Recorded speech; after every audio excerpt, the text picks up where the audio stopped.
Welcome back to this week's episode of Ask Me How I Know, the podcast that lets you know exactly how I know that healing is possible, magic is real, and love is the answer. I am your host, Ebony Isis Booth. I am a transformation and liberatory coach. I work with Black women in new and emerging leadership positions to help them get free from the inside out. And this week's episode is kind of a culmination of a couple of things that have been taking place in the news cycle here in recent days, but also things that have been, percolating in my mind lately. And I want to start off by saying, first and foremost, that I am sharing the sorrow with the community members, the colleagues, the people, the earth, the animals, the collective energy and gravity of what has taken place in this past week in the wake of the fires in Los Angeles and LA County. I have dear colleagues, friends, community members, people I look up to and look to who have been acutely impacted up to and including losing their whole homes, even considering homes that have not been destroyed by fire may have been destroyed by smoke damage. In addition to that, the toxic element of air quality in Los Angeles for all the people we know in and around the area, and just the total weight of devastation is something that is being felt in the collective. I feel it and have felt it this week. I will share in the show notes a couple of the GoFundMe pages that support Black communities, traditionally Black communities in the Altadena area, as well as some families in particular who are part of my coaching community with CHJL. I will share those links if you can, if you haven't made a contribution yet, if you are capable of doing so at the time of hearing this and the links still work, just go ahead and send it. Every little bit helps. It can be particularly challenging when you're so far away and feel such a gravity and see the news and the devastation and watch the ways in which this tragedy is being politicized, or the ways in which our the collective mind hive is trying to grapple for reasons, pointing fingers, placing blame, and all those things. But at the end of the day, we're talking about real human lives, human beings, people, communities, history, foundation, legacies that have been decimated by this natural disaster, which is a result of the fact that the planet is in fact too hot as a result of mass industrialization and capitalist greed. So yeah, it's a lot. And I want to say that none of this is normal. So if you're feeling like not yourself, if you are feeling particularly tired or sensitive or cranky or weepy, perhaps agitated, just overwhelmed, grief-stricken, nauseous, loss of appetite, these are all very normal reactions to catastrophic trauma and traumatic events. And we have been living through repeated harm because of the images that we see and the influx of information and the constant consumption of information, that it is no wonder that we are exhausted. I am exhausted. It took everything I had in me to be like, okay, but no, today I have to get up, I have to shower and brush my teeth and put on clothes and move some things around, because it was looking pretty grim in here for a couple few days. And it be like that sometimes. It's okay. It's a hibernation time. It's the beginning of the new year. It's the dead of winter. I understand that. There's snow in Atlanta, and it's been raining and icy storms here in Charlotte. So there's a part of us that is naturally inclined to tuck it in and get under some blankets and drink something warm and stay cozy. But at the same time, just do your best to give yourself some grace for whatever you're feeling right now, because none of this is normal. None of this is normal. And so I want that to be kind of the premise of starting this conversation today. But the reason that I said at the beginning that this topic, well, first of all, today's topic is overcoming limiting beliefs. And that's kind of, I'm gonna say that overcoming limiting beliefs is very coach speak. It's coach coded. It's corporate coding to say that there is something wrong with you, or the way that your mindset is set up, that is the reason for whatever perceived failure or disadvantage you might be experiencing. So I want to name that first so that I can put this in the context of something that culturally and colloquially fits to the point that I am seeking to make in this conversation today, which is we're going to talk about stinking thinking, which is what my mom and them called it. Now, this stinking thinking is really less of an accusation, and I'm posing that as an invitation towards self-inquiry, to really get curious about what we think about ourselves and how the things that we think about ourselves impact what we believe about ourselves and therefore influence how we show up in the world. So that's what I want to talk about today, is that stinking thinking, and stinking thinking is something that I think is becoming increasingly more difficult to override because of the constant influx of opinion, media, fact, non-fact, not fact-checking, community fact-checking, trolls, being dragged, being cancel culture, politicization, just all the things, right? I could go on and list them, but, you get me. You feel me. I saw something that I think the Nat Bishop, Trisha Hersey, reposted. So I can't think of the original poster. Maybe I'll find it and put the clip up in the video. But she said, she reposted a tweet that said, or a thread that said, we shouldn't be aware of this many opinions. I mean, really. As we say, socially, opinions and assholes, everybody has one, right? And of course, you are absolutely entitled to your opinion.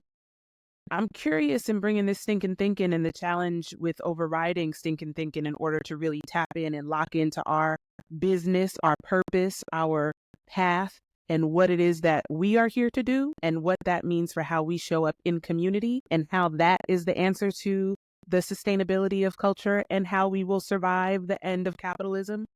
Okay. It's like baby steps. So this is like a microcosm of a bigger thing, but want to talk about what's happening up here in the mind space, in the head space, in our thoughts. But one of the ways that we get static in our channel is because we are constantly scrolling, reading, listening, watching, seeing, experiencing opinions of everybody.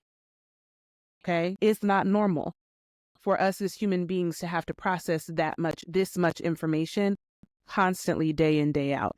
And as the information becomes more dire and violent and devastating, that just increases the pressure that is being applied to us from a mind, body, soul level of what we can handle. We can only handle so much, right? You can only handle so much. So again, you're feeling tired, exhausted, you got to take to the bed, you're cranky, you're disgruntled, you're constipated, you're whatever, your stomach is upset. Those things are also indications of our body physically responding to this influx of over-information. And then when it's false or miseducation or misinformation or disinformation, that makes it all the more difficult because it overwhelms our ability to have to constantly be in discernment mode, right? So you're also filtering this information constantly. Hopefully you're using your discernment skill, but we're going to talk about that. So in addition to all of this information, there are so many people in the collective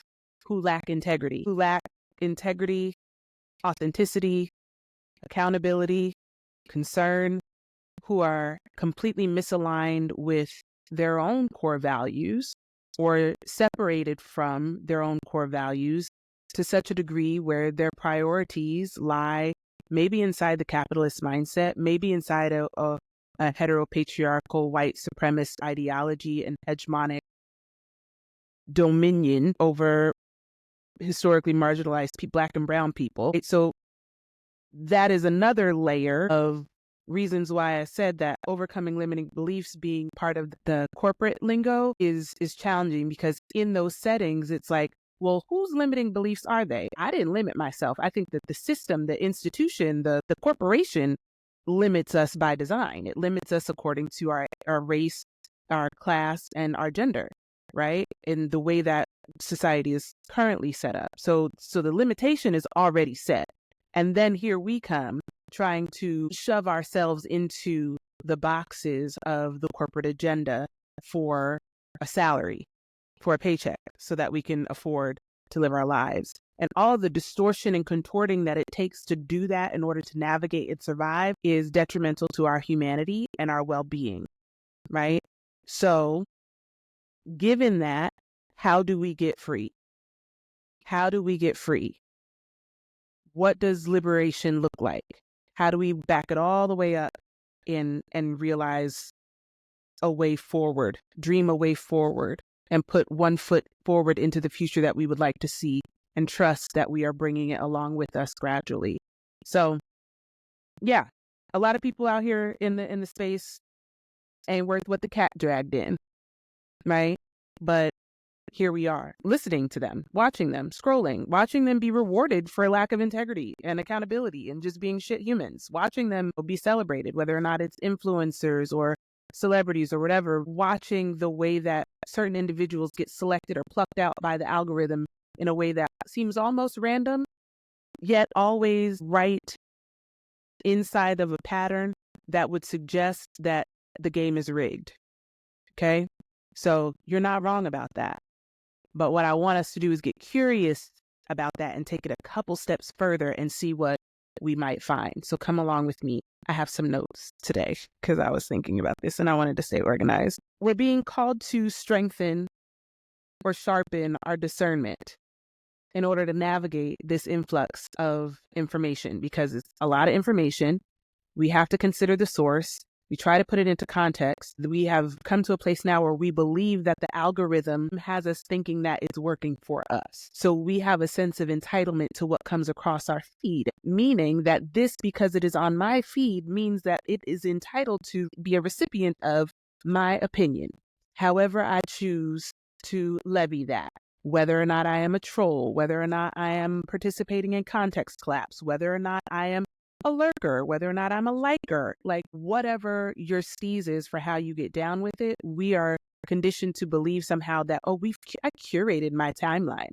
I've curated my algorithm. That you have that much control over that. I mean, like, you can definitely be intentional about like muting words and blocking fools for sure. I 10 out of 10 recommend doing that. But don't think for 1 second that the algorithm has forgotten to continue to drop things strategically and diligently and consistently on your timeline to make you feel special, so that you will continue to see what it wants you to see. Because on any free app, you are the product. Okay? I'm going to say that again. On any free app, you are the product.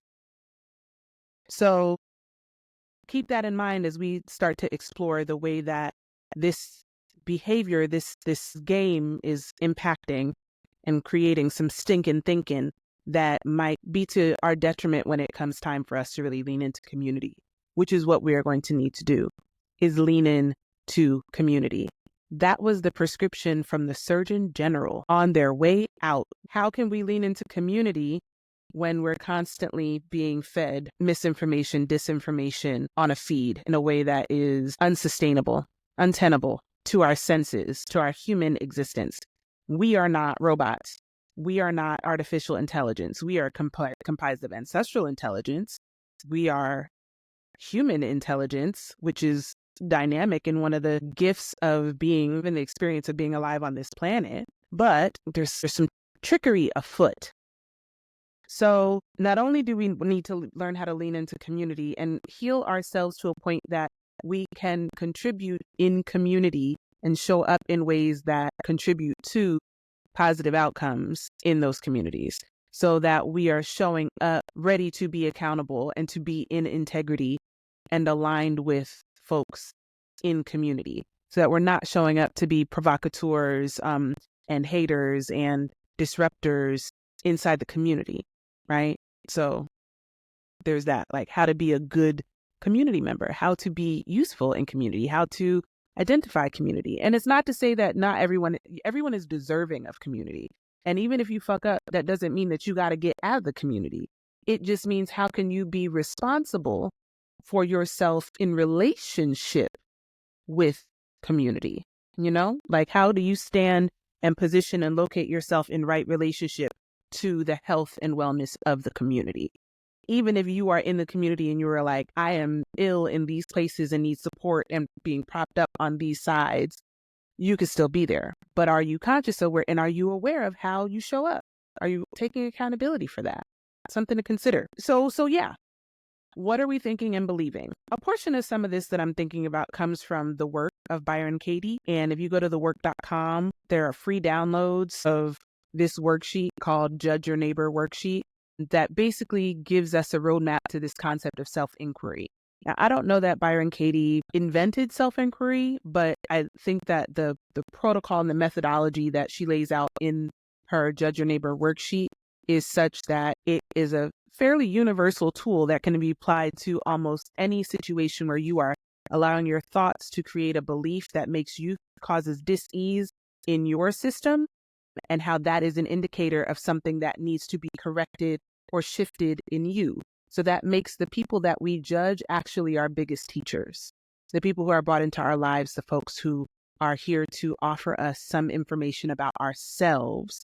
But we need to just first be brave enough to ask the question, to get curious about what we are thinking and what that is making us believe. So, I bring in Byron Katie, but I also, hear Malcolm X, who taught you to hate yourself. And when I think about that in regards to how we think about ourselves and what we believe about ourselves, one of the things I think about is in my personal healing journey, one of the first things that I had to grapple with was my inner voice and how incredibly hard I can be on myself. Still to this day, I'm more aware of it and can take more accountability for it now, but my goodness, the way my inner monologue would work and how I would talk to myself in ways that I would never, ever in a million years tolerate another person speaking to me. But why do I need them to do it when I'm doing it myself? You know what I mean? So the who taught you to hate yourself is an important conversation, especially for those of us who exist in melanated flesh suits. Those of us who are people of the global majority with melanated skin tone who have survived imperialism and settler colonialism and chattel slavery and, oppression and racialized subjugation for, generations, right? The who is kind of like if it's just like a conceptual who, like gestures wildly into the abyss of like, well, this, well, whiteness, well, white supremacy culture, well, patriarchy, well, isms and schisms. Who taught you to hate yourself? Now, we could look at it that way, or we could get real specific and think back on a time where we experienced in our lives an interaction with a person that struck us with such, typically it's shame for existing, where we were shamed into feeling at fault for our existence. And if that shame is based on the premise of our skin color, our gender, maybe for folks, it was something to do with class, but those experiences kind of create like they gouge a hole into our buckets sometimes that can never be filled. And we can spend a lifetime trying to fill the bucket, yet always feeling empty because there's a hole at the bottom that shame built, right? So that is where the thoughts of inadequacy, of inefficiency, of failure, of worthlessness, of defeat, of loneliness, of not belonging, of being disenfranchised, rejected, refused, all of those really tender, hard thoughts that come with deep, painful emotions.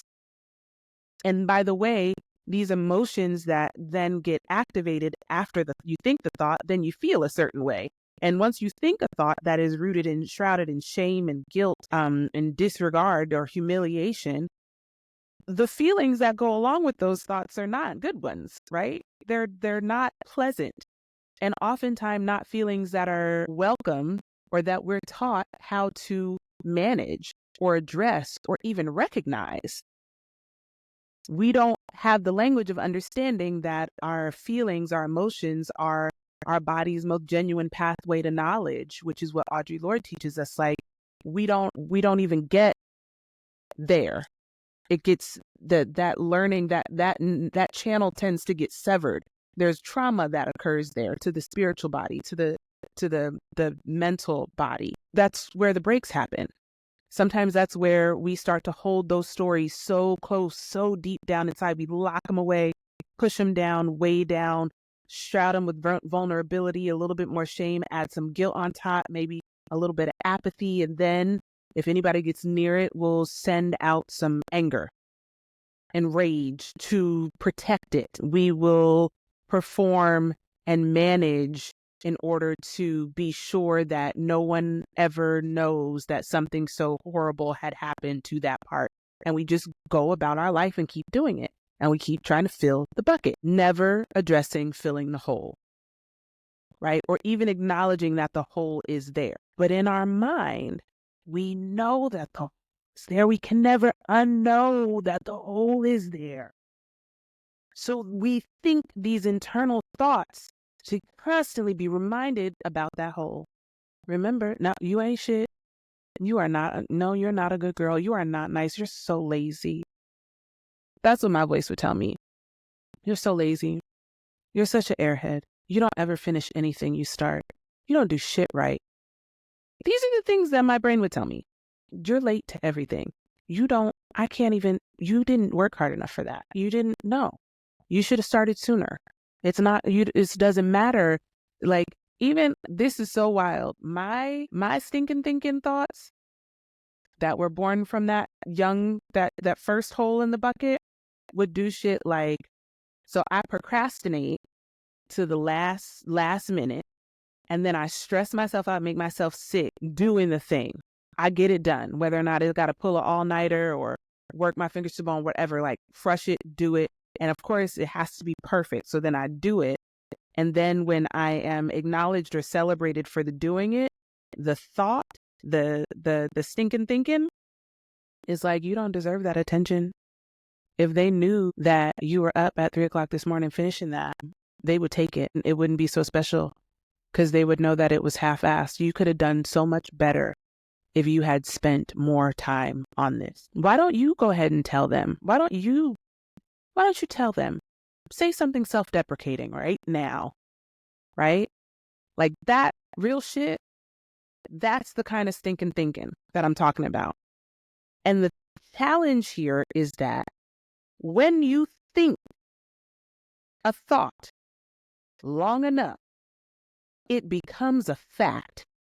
And then you begin to believe it. And now, once it's a belief, we might go so far as to say, now that's dogma. That's like the Bible. That's the rule. That's who I am. That's my identity. That's who I am. I'm a perfectionist. I have a title for it. Now, mind you, internally, I'm tormenting myself behind that, what that actually means. But I have some language, right?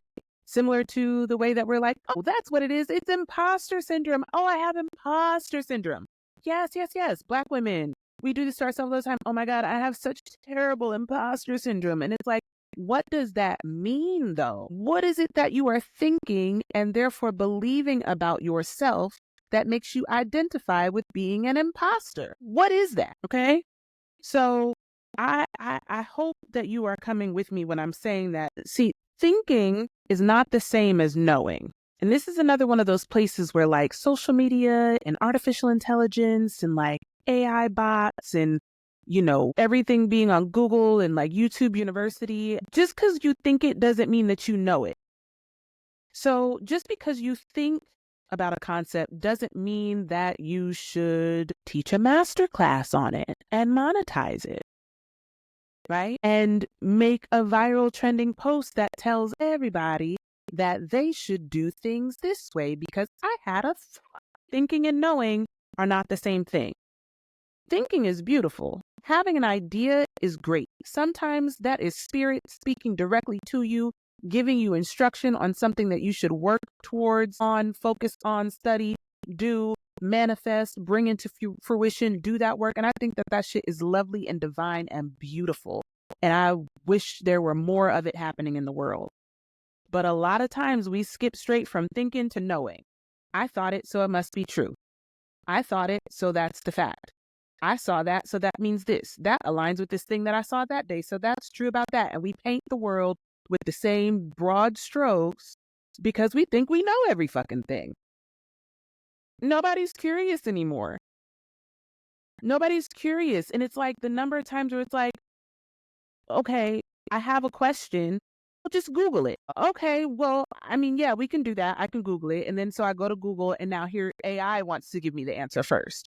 So now, before I get to the pages of articles of research of people, journalists, researchers, scholars, PhDs, dedicated, vetted news sources who have actually written the research and the report, before I can get to that information, I get a quarter page worth of AI text that is giving me a summary explanation of a concept that is somewhat similar to the question that I originally asked. And that's if I go so far as to actually Google the thing that I asked the person who was pontificating online saying like, I'm an expert. I think this and I know it. So I'm going to post this on the internet. And then I come in the comments, right? And I ask a question about it. And they go, you could have just Googled it. Okay, girl. So then I Google it. And now, instead of getting the information, the context, and the research that humans have put into the authentic intelligence, I get a summary from AI. And so now I stop. And I think, and I know. I thought that, well, I know. Yep, boom. You either agree or you disagree. And then you keep it on moving and you go to the next thing because that whole exchange took all of 90 seconds and ain't nobody got time for that because we could have watched 3 more reels. Right? So it's insane. It's crazy making. But this is the way that we're going about human interaction. Right? It boggles the mind. Yeah. I don't know.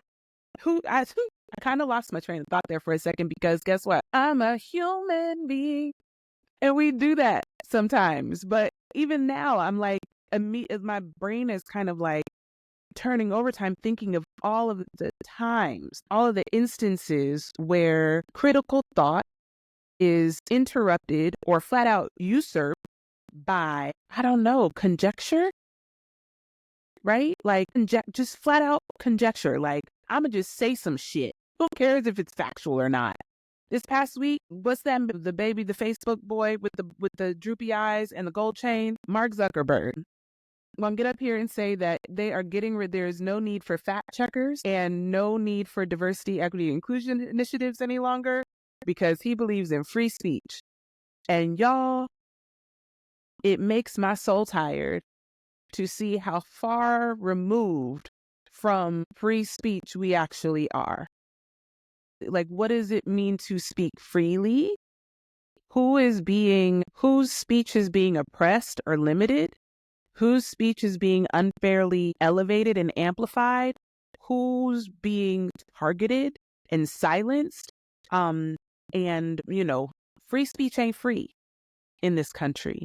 And it never has been. Whether or not it's bloodstained banners of U.S. patriotism or actual, Black Panthers being bound and gagged in court during their trials. Like, I don't know what you know about free speech, but this shit that we're seeing right now, we really got to lean into sharpening our discernment. And I think that the way that we do that is by putting the fucking phone down and actually getting curious about how we are thinking and what we are believing about ourselves. And that will allow us to get clear about the way that we are showing up and perceiving the world and choosing who we want to be in community. So tapping into our self energy, the energy of self-leadership. I say this in every episode. That is the purpose and the mission is for us to be able to access for as many of us as possible, especially my focus, my hyper concern is for Black women because we are the most marginalized.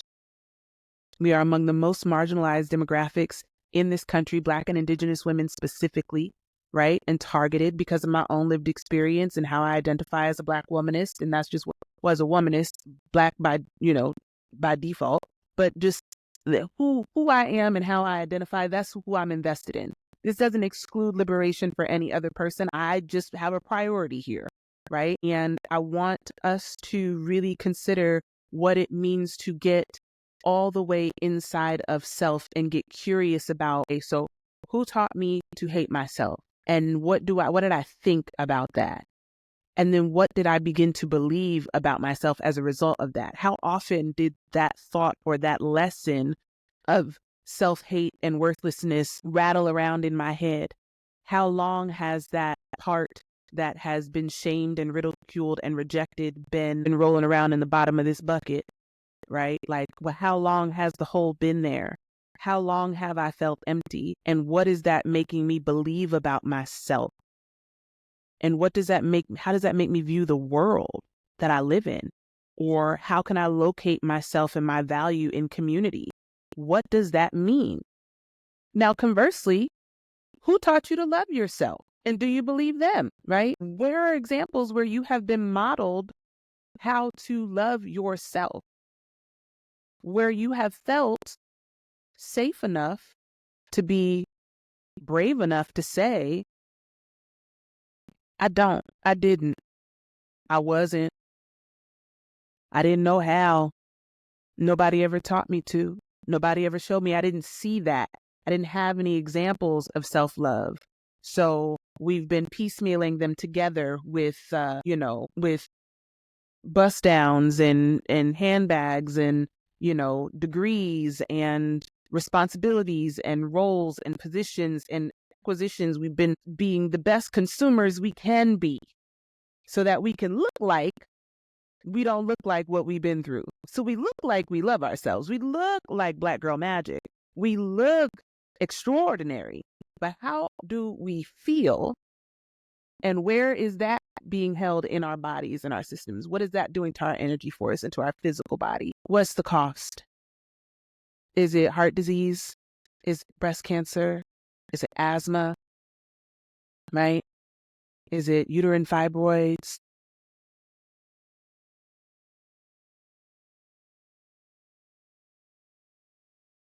Yeah. So thinking is not the same as knowing. You can think something that you cognitively understand is like an irrational thought. It's intrusive. It's untrue. This is never going to happen, but you can still think it. And those intrusive thoughts are the ones that just pop into your head, like when you're overstimulated, stressed out, whatever, sad, when it's too quiet, when you don't have enough distractions, right? And then the thoughts come. Now you're thinking about shit and you get overwhelmed by the thoughts because every thought you attach to and you're like, oh, I think it, so I know that, so it must be true. And now whatever emotion is attached to the thought is now activated. Boom. Now I'm feeling shit. I don't want to feel that feeling. I don't even know where that. So then we mute, turn it off, drink it down, eat it. Fuck it. It's the cranes in the sky. I tried to drink it away. Tried to change it with my hand. Right? Like, how do I know that this is true? Because what do you mean? Because I'm a 43-year-old Black woman who was born and raised in the United States of America. I'm a descendant of enslaved Africans. Like, yeah, this is the shit. Who has been navigating and existing in corporate America, in the public education system, and private education, predominantly white private institutions, corporate entities, the nonprofit industrial complex, the service industry. Yeah, girl, in the entertainment industry. Like, this that bullshit. And it's enough to make you go mad, So the thoughts that we get to thinking, how do they make you feel? How do you catch them?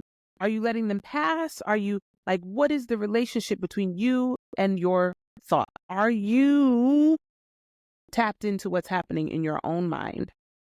Or are you expending a lot of time and energy preoccupying yourself and busying yourself so that you don't have to even think about what's going on in there, right? So I'm not suggesting that this is work that you raw dog by yourself.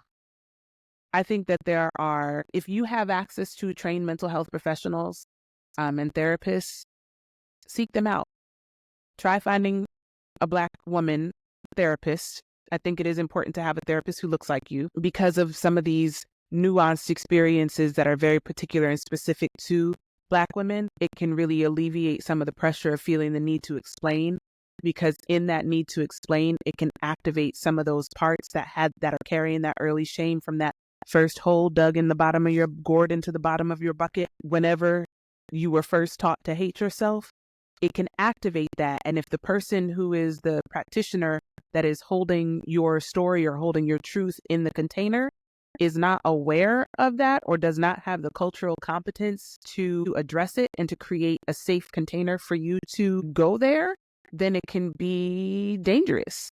And it can be an impediment to your ability to get vulnerable, to be honest, to tell the truth, to be okay with not knowing, to get so to accept not knowing, and to get curious about, well, what if I did know? What if I trust myself to know, to tell the truth, to say what I saw, to honor that heart that has been holding on to the truth of that story for that long, to give that baby a chance to unburden themselves so that you can walk hand in hand with them into the future that you so desperately deserve and desire.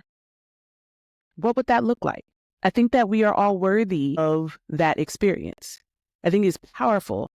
It's transformative. It's liberating. That is the work. That is your work.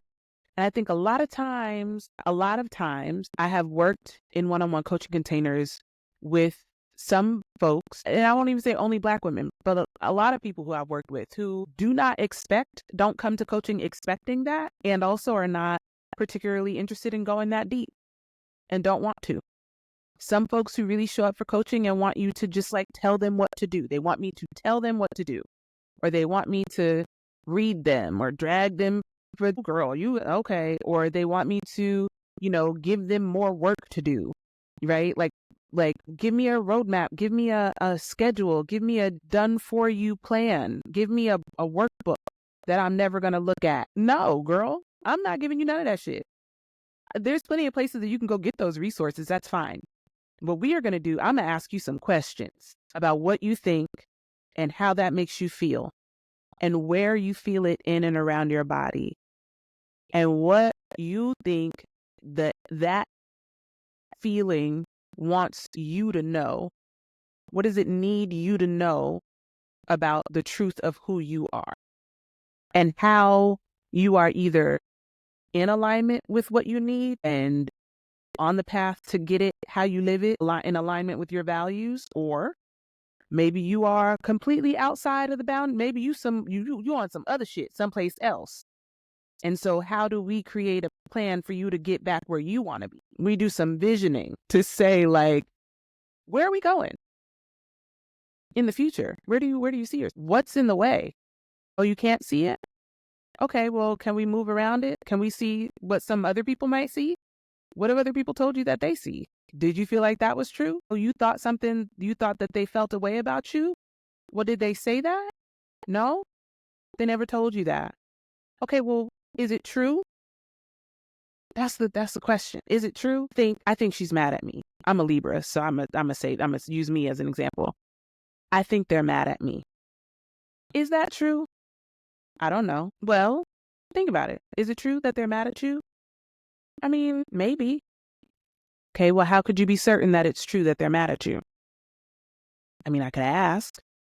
Okay, what would you need to do to ask? Well, I have to call them. Okay, well, have you called? No, I don't want to call. Okay, what are we gonna do, girl? Right? Like, what is in the way? Why haven't you called? What are you waiting for to happen? What do you want to happen in a phone call? What do you really want to know? What if they are mad at you? Then what? How does that make you feel? Well, it makes me feel sad, actually, because I don't want them to be mad at me. Well, but you don't know that they're mad at you. So how are you going to find out? Like, okay. So who would you be without that thought that they're mad at you? Well, I wouldn't be sad. Okay. Well, what would you want? Well, I would want to talk to them. How would you do that? I would call them. Great. When are you going to call? What are you going to say? Right? Like, we just be in our own way, letting these thoughts bully us. And it's crazy because it's not crazy, but it's wild because we think, how can we turn that around to say, this person is mad at me and they blocked me. That must mean that they're mad at me. And that makes me feel sad because I need them to not be mad at me. But if I turn that around, I need me to not be mad at me for whatever choice that I made. I got to stand in that. I got to be accountable to myself for it. But I made that choice because I did not want to. I had a boundary. That was my boundary. And as a result of that boundary, I might no longer be in communication with this person. And just because I missed them does not mean that I get to reopen that door and cross that boundary again. So perhaps the answer here is that I actually don't need to call them. Maybe I can celebrate myself for having a boundary and sit with the discomfort of having an emotion to say, like, yeah, sometimes boundaries suck. I don't get to play in this person's face and go re-enter and open up some wounds and be like, I don't want to be mad anymore. Let's make up because I'm ready to make up now. I don't know that I need to do that. I don't know. Whatever. I'm on a tangent about some other shit that I'm going through because, it's my podcast and I can do that. Oh, did you hear my knee pop? That was crazy. So this idea that, I think it, therefore I am it. And then I'm going to continue to repeat that as a fact. And now I start to believe that about myself. And I'm going to operate in the world under that particular belief, and I will behave and conduct myself in accordance with that behavior. So I think Audre Lorde has this quote that's on my website. The white fathers taught us, I think, therefore I am. The black mother within each of us, the poet, whispers in our dreams. I feel, therefore I can be free. Yeah. Our feelings are our most genuine pathways to knowledge. What we think about a thing can inform how we feel about a thing.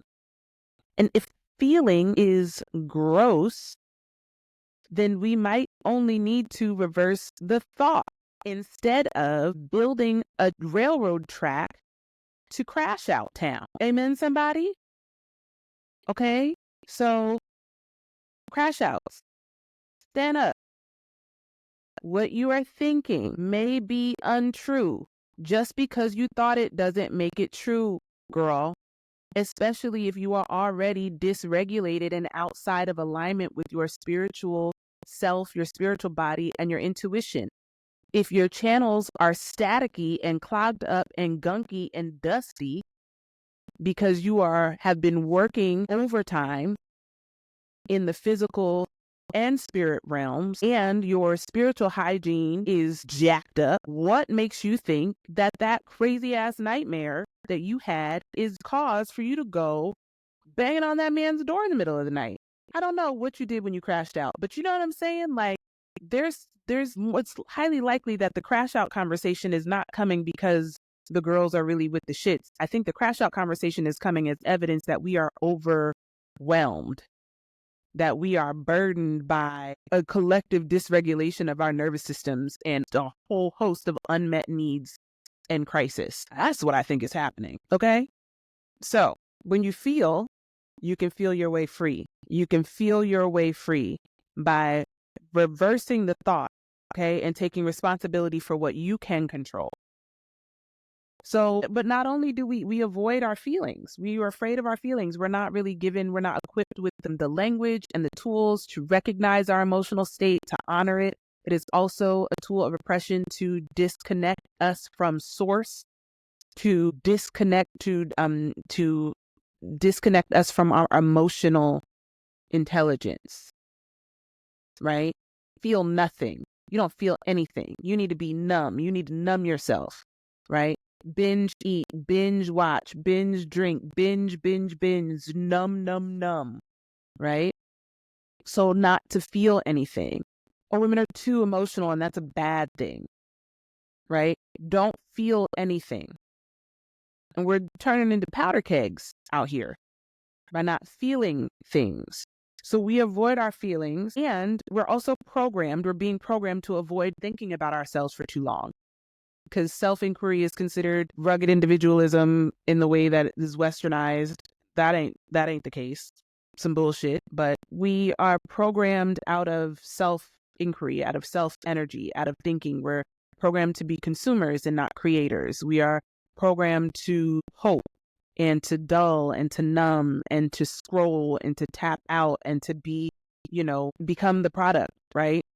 So we can constantly look at things to buy that will make us better, will make us less ourselves, will make us a better version of ourselves, or make us more beautiful or younger or live longer or look better or have whiter teeth. Or like, why in God's name would I, a 43-year-old Black woman, be taking skincare and hygiene tips from a 19-year-old white girl in her mama's bathroom who ain't never bought a toiletry in her easily $175 worth of toiletries sitting on that counter? And I know you don't pay ne'er a bill in that house, but I'm supposed to learn from you. You done wrapped your face up like a mummy in the middle of the night to go to bed talking about, what is it, the morning shed of like, what? What are we doing? Why are we watching that? It's making us feel bad about ourselves, y'all. It's making us feel bad about ourselves, and we deserve to see ourselves elevated. We deserve to see ourselves elevated. And by elevated, I don't necessarily mean in filters and high fashion and the Real Housewives bullshit, scripted series shenanigan. I mean elevated like resting, being loved up on, being well fed, laughing, open mouth cackles, sharing tools and recipes and resources, doing whatever the fuck we want to do, being outside in nature, exploring, exercise, just existing without fucking shilling for a corporation or for the benefit of performing femininity for the male gaze. But we don't like to think and we don't want to feel. We just want to be numb, child. Because like I said at the beginning, none of this is normal. And I understand that it's a lot and it's overkill, but there is a way for you to get free from inside this here matrix. And a lot of that starts with putting the fucking phone down. As I minister to you, I minister to myself, is what I said. But yeah, we don't want to think about ourselves for too long because we are kind of scared of what we might discover. Yeah. So what we do is we think an awful lot about other people. That is what keeps us on the apps too. So we can think about other people. So I can judge the baby girl doing her skincare routine with all her mama's toiletries, Yeah, we think a lot about other people. And I think in the thinking about other people too much, we forget that in doing that, we are often just reflecting and projecting and being windows and doors for our own fears, criticisms, and judgments that we make about ourselves. Am I doing it right? Do I need to do a night shed? Do I need another pore strip? We learned that in the 90s that the pore strips was a ripoff, child. We learned that. But the babies are every generation has to have its time with certain things. But, we compare. And that is part of our humanness. It is part of our humanity to see ourselves because we are inextricably linked. We are a part of the collective and the human condition. It is in us, but there is an invitation. There is an opportunity for you, for us, for we as a people, anyone who with the courage and the bravery and the will to change, to level up, to vibrate higher, to increase the vibrational frequency of the space that you take up on this planet in such a way that will help to elevate those who come in contact with you and will also attract individuals who vibrate on a similar frequency. Those are the people that we can start to go to the depths with and build community with and start to establish relationships that are resource interdependent, where we say, what do you got? What do I got? I got this, or I got that. Okay, so we can put this with that and we can make something shake, right? And I don't mean that in the way of like, let's collab, let's link, let's get this bag. I mean, maybe, but for the most part, I'm talking about like off the grid, deep meaning, intimacy, and human bonds, relationship, like foundations for new generations to build upon, like really reimagining what society needs to be for us to survive into the future. And I think about that a whole lot. And honestly, you know, a really significant part of the reason that I'm taking this podcast so seriously is because I do not have proximal community right now. It's just really scary watching the world shift in these ways and to be kind of like, you know, the Hierophant in my own life. I'm very much in the Hierophant stage of my fool's journey right now, where I'm just kind of piddling around in here with my lamp. I'm just like, I think I got that book on the shelf somewhere. Let me go and I pull this. I wrote that down in a journal and I have I mean, let me put you up on game. I also realize I can't stay here in this place. So I have to do whatever I can to reach community and to create community in new and inviting ways that will help me be better and whole and safe and connected, and to feel the sense of belonging that is aligned with my personal needs and core values, but also to turn on my light to say that I have gifts. I have gifts and resources and tools that I would love to share. And I want to share them with as many people as possible and is sustainable. So that's what we do here on Ask Me How I Know, the podcast. And I really feel that I am experimenting and expanding and continuing to stay curious to like lean into what this will become. And the more I do it, the more I feel like, oh yeah, I'm being definitely pulled in this direction where I'm supposed to turn on this damn camera and talk into a microphone and see what happens. A counter narrative is especially important, but like I said, we deserve to see ourselves elevated. I want to make a contribution. This is my contribution, and I hope it means something, because it means something to me, because you mean something to me. I'm grateful to you for watching, for listening. I'm grateful for your emails, for your ratings, for your subscriptions, for your views, for your comments, you know, all those things, for your participation and for your questions. You can absolutely, there's still time for you to send an email to Ask Auntie in your subject line at hello@ebonyicesbook.com. If you send me an email to Ask Auntie in the subject line and ask me a question that you would love your favorite fly auntie to answer for you, I got you, boo. You ask me anything, I'm gonna tell you everything. So that's what we know about that. My books are open for 2025. I'm onboarding new coach partners this year. I'm looking to work with individuals who are ready to do this work, who are looking to explore and get clear about what their purpose is and where you are being called in your life. How do we get free from the inside out? Compelling and empowering questions that are designed to hold you as the agenda. So what you say success looks like, what you say done feels like, what you say is enough is enough. And I invite you to show up in curiosity with some courage, and I will show up to bring you into a place of awareness and alignment and give you some actionable steps through powerful coaching sessions over 3 or 6 months. This process, this methodology of liberatory coaching with, you know, a twist of Black girl alchemy definitely applies for Black women who are in new and emergent leadership roles. A lot of times we get thrust into roles where we are given all the responsibility and very little to no agency, where some resources are gatekept for us. And then if they are permitted, the cultural competency is absent, which means that the work that we are given to do by way of professional and personal development actually creates more harm than help, and also exposes Black women in leadership roles to further discrimination, honestly, or, you know, retribution and punishment from folks who are fucking haters who never intended for it to work in the first place. So, you know, if you are one of those Black women who has been invited to get coaching, to get some coaching on that, to get an executive coach, to get an executive leadership coach, I highly recommend that you pick a ringer.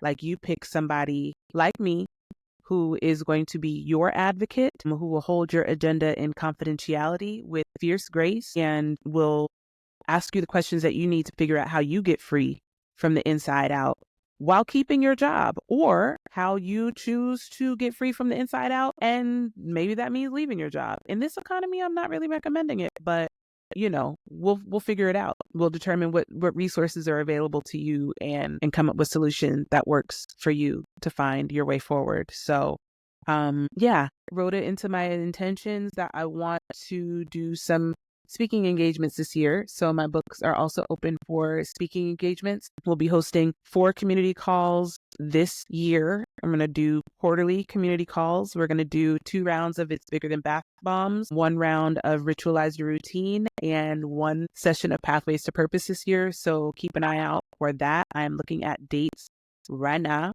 I think our first one is going to be at the end of March. So I'll keep you posted for that. In the meantime, you can always subscribe to my Substack, Ebony Imago. That's where I write all the musings and this essay that I'm working on about our social media, the influence of social media, and conjecture, fatigue, and content collapse is something that I'm tooling with. So I'll get that up here in the next week. I will be back next week with more for you here on Ask Me How I Know. But until then, you be light and shine. Okay, love you. Bye.